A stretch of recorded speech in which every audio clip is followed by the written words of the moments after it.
Welcome to Asian Connections. I'm your host, Amy Sahota. Today's episode, we're here at Substance 2009.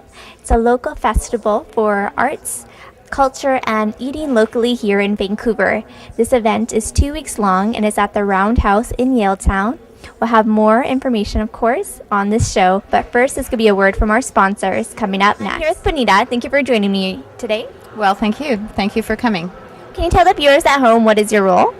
My name is Bonita Magee, and I work with FarmFolk CityFolk Society, and I'm the project manager there. So I've been there for about 10 years, and the organization's actually been around for 16 years, and we work provincially on food and agricultural issues.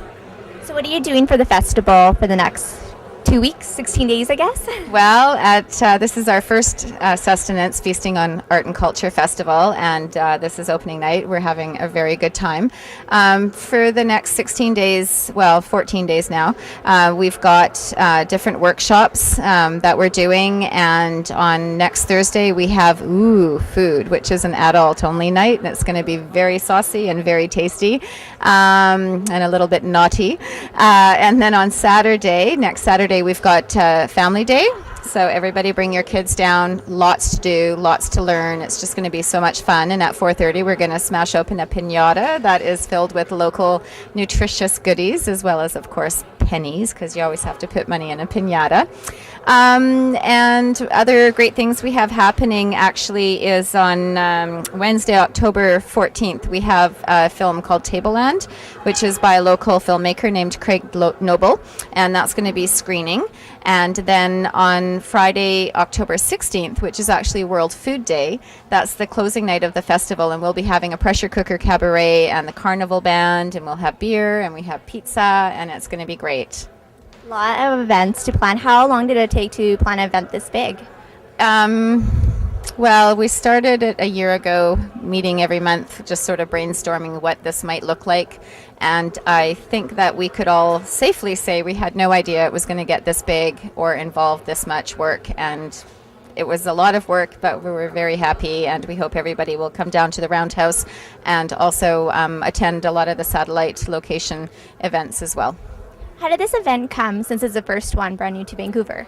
Well, I think the planning team just wanted to do something for World Food Day, and but we didn't want it to be just one day. We wanted it to be a multi-day festival, something that really, really celebrates food, something that really celebrates agriculture. And, we just thought, let's have a World Food Day festival that really looks at food and agriculture through the eyes of art and culture, and then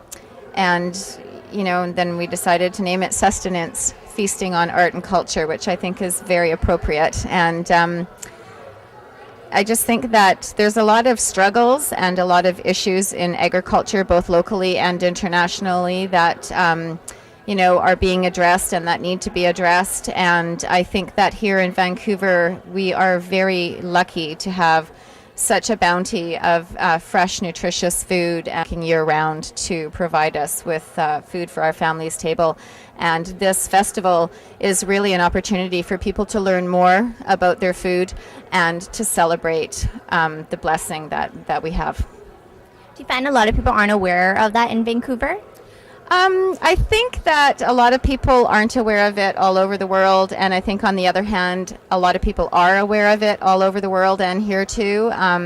I think, though, that it's just the whole idea of reclaiming our food system and bringing back control of it to the local communities is an initiative that is happening everywhere in the world. It doesn't matter how rich or how poor a community is, or how populated or how sparse. Everyone is wanting to bring control back to the local region. And I think that the idea of eating locally and supporting our local farmers is something that is just increasing. We see it increasing every week, every month. It's just fantastic.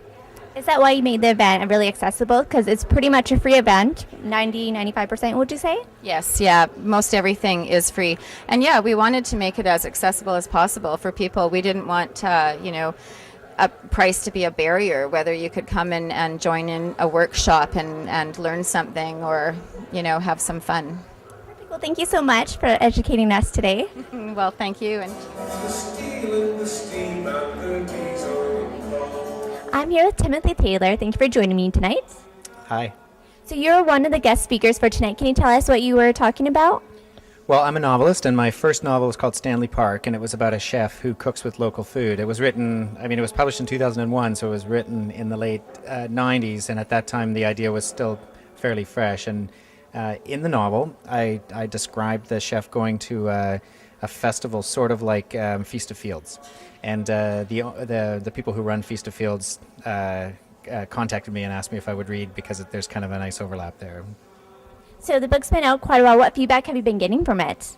Well, people, particularly in Vancouver, people really loved it. But it was very popular, and I think it hit a chord at a really critical time. And food has been really rising on people's radar in the last 10 years. There's just been a complete change. So when I was still writing this book, a lot of the ideas about local food were quite new, and food enthusiasm generally was kind of a new thing, to be really interested in food. And now it's just very, very common. People they really want to know what they're eating. So did you write the book to bring awareness then? Well, no. I wrote it because I personally was passionate and fascinated by food, and I thought, yes, I thought it was important, but it was more just it stemmed from my own natural passions. I think I was just really lucky that a lot of other people sort of became passionate about the same thing over the same time frame. And so the book's already out, so what else are you doing right now?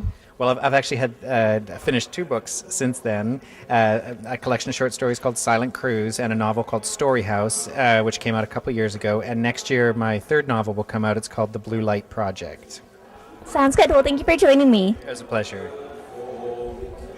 Welcome back, you guys. That was your show today. We learned a lot about eating local in the community and about the culture here in Vancouver. There's tons of information, and you can still go to the festival. If you have any questions, go to our website, asianconnectionstv.com, and we have more information up there, and we'll see you guys next week.